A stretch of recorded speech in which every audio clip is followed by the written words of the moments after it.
शुंभ और निशुंभ नामक दुष्ट दैत्यों का तथा उनके सहायक सैनिकों का वध करने के लिए जिस प्रकार गौरी के शरीर से जगत जननी भगवती दुर्गा उत्पन्न हुई, वह वृतांत मैं तुम्हें सुनाता हूँ। देवी के इस अवतार का निर्माण विशेष उद्देश्य की पूर्ति के निमित्त किया गया था। मैं तुम्हें यह कथा सुनाता हूँ, तुम ध्यान पूर्वक सुनो। पूर्व काल में शुंभ और निशुंभ नामक दो असुरों ने अपने बल तथा अहंकार से इंद्र के हाथों से तीनों लोकों को जीत लिया और यज्ञ भागों इंद्र, अग्नि, वरुण आदि का नाम लेकर यज्ञ अग्नि में दी गई आहुति को भी बस में कर लिया। वे दोनों स्वयं सूर्य के समान तप गए और चंद्रमा, कुबेर, यमराज तथा वरुण के अधिकारों को छीन छीन कर स्वयं स्वामी बन बैठे। उन दोनों दानवों ने वायु पर भी अपना आधिपत्य जमा लिया तथा अग्नि का कार्य भी स्वयं करने लगे। तब इन दैत्यों से पराजित अधिकार विहीन देवता लोग कांपने लगे। अधिकार रहित देवता लोग उन दोनों दैत्यों से अनादर पाकर उस प्रसिद्ध अपराजिता, किसी से न हारने वाली देवी का स्मरण करने लगे।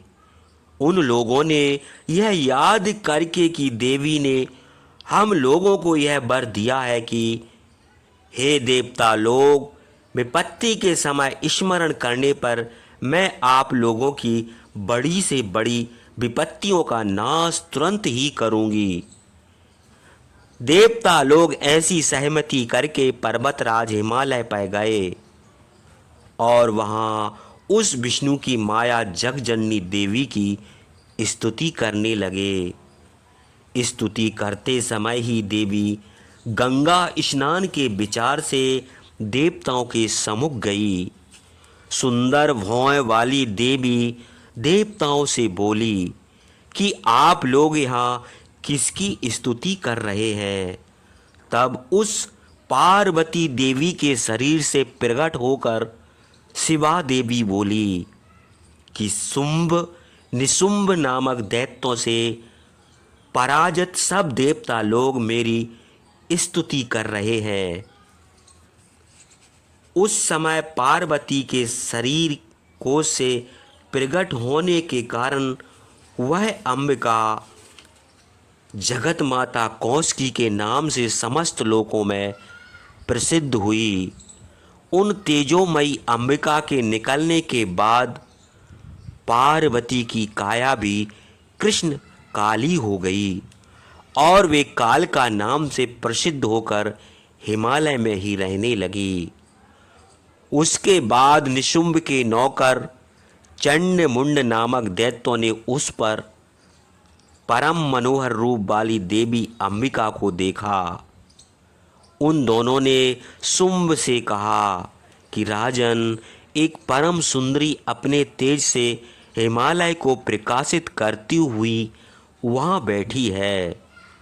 हे असुरेश्वर, वैसा उत्तम चिताकर्षक रूप निश्चित ही कहीं किसी ने नहीं देखा होगा।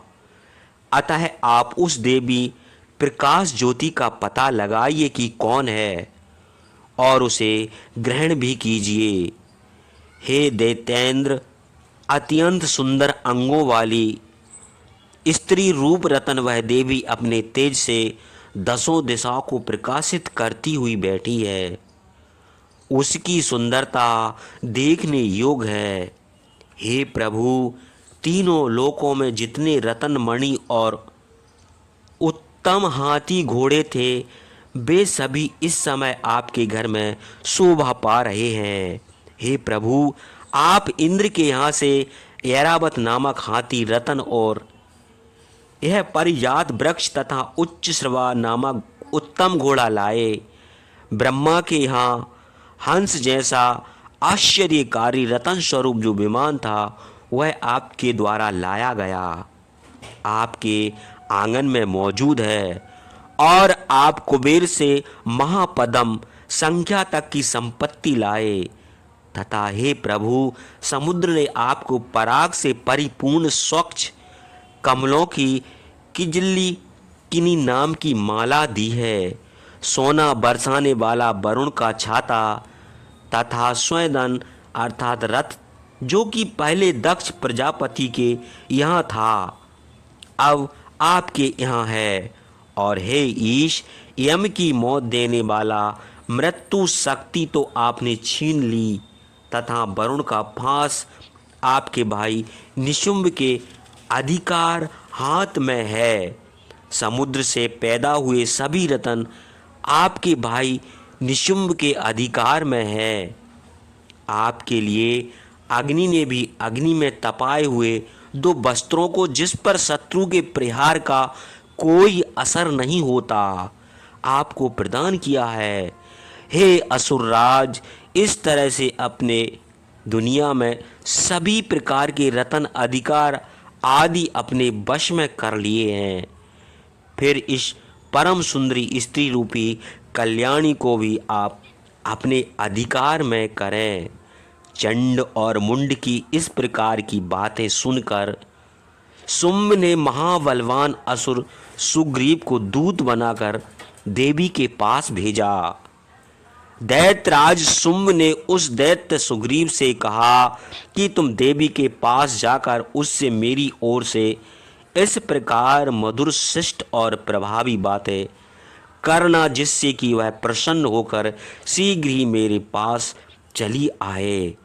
वह दूत अपने स्वामी की आज्ञा पाकर देवी के निवारण रमणीय पर्वतीय स्थान पर गया और आग्रह के स्वर में देवी से बोला।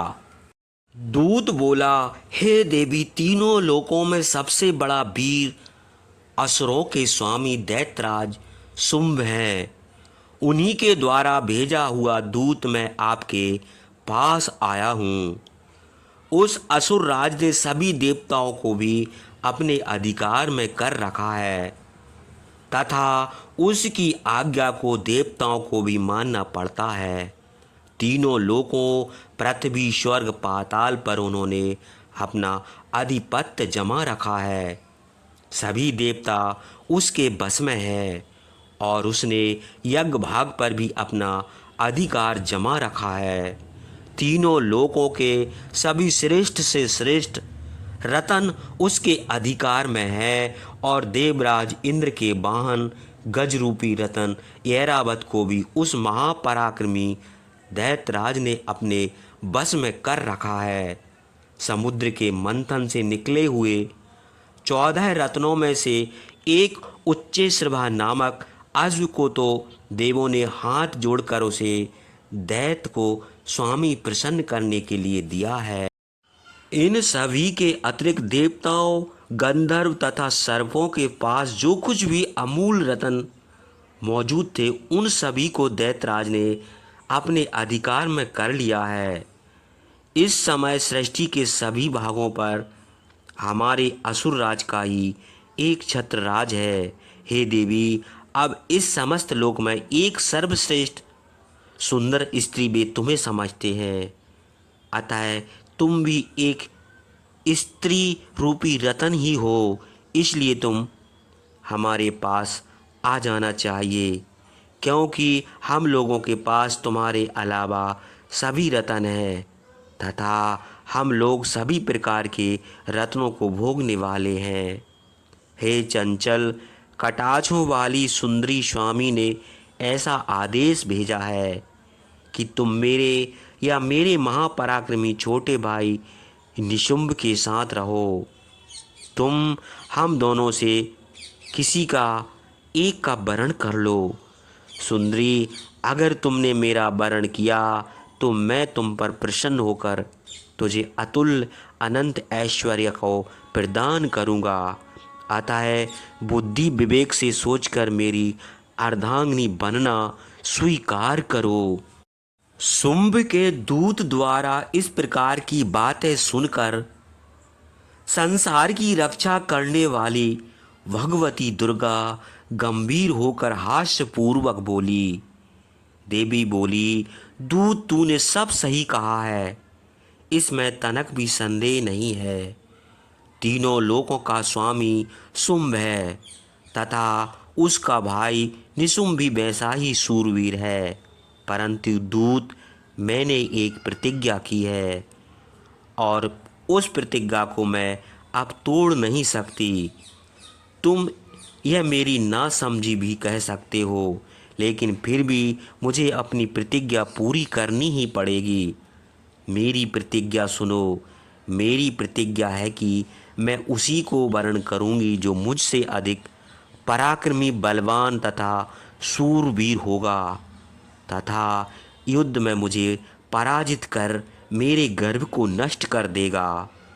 उसी को मैं पति के रूप में वर्ण करूंगी।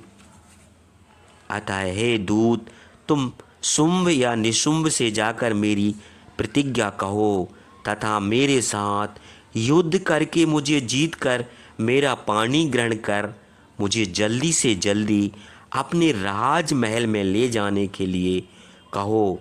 जाओ, बिना विलंब किए मेरा यह संदेश उन तक पहुंचा दो। दूत बोला, हे देवी, घमंड से हमारे सामने तुम ऐसा मत कहो। तीनों लोकों में शुंभ निशुंभ के समान कौन है जो टिक सकता है। देवी, युद्ध में अन्य दानवों के सामने भी देवता लोग नहीं टिक पाते। तू तो अकेली है, उसमें भी स्त्री जाति कहाँ तक टिक सकती है। युद्ध में जिन निशुंभ शुंभ के सामने सभी देवताओं के साथ साथ इंद्र, कुबेर आदि नहीं टिक सके, भला उन सब के सामने स्त्री होकर तुम कहाँ तक टिक सकती हो। अतः तुम हमारी बातों को मानकर वहाँ जाओ। ऐसा करने पर केसों को पकड़कर घसीटने से होने वाले अपमान से तो बच ही जाओगी।